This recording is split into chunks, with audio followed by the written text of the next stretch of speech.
Advanced Meter Fort Collins is one of the most expensive and extensive projects that Fort Collins Utilities have undertaken so far. The most challenging part, aside from replacing every meter in the service territory, was accommodating the shift in technology that has to happen within the organization as a result.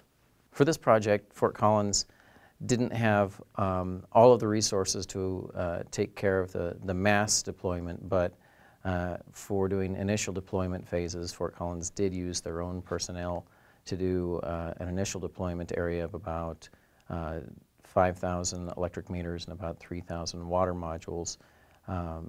Following the first initial deployment, we used an installation partner and project management partners to help supplement our staff. Getting the buy-in was the most important thing that we could have done, and it is a little exhausting to have as many meetings as we might have had and as much communications, but from the point of view of the results, getting that buy-in was very important. So the value of the time that we spent communicating with people within the company and within the project team was the best thing that we could have done.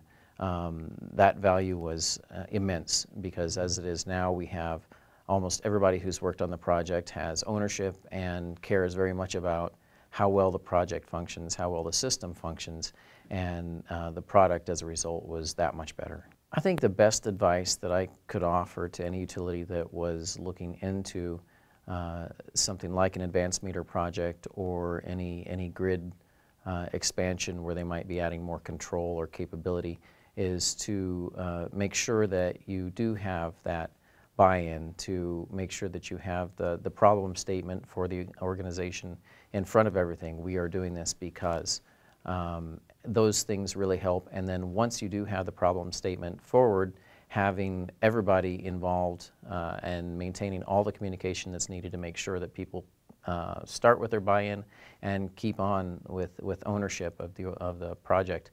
It's something that will affect the whole company, and so the whole company should be invested and interested.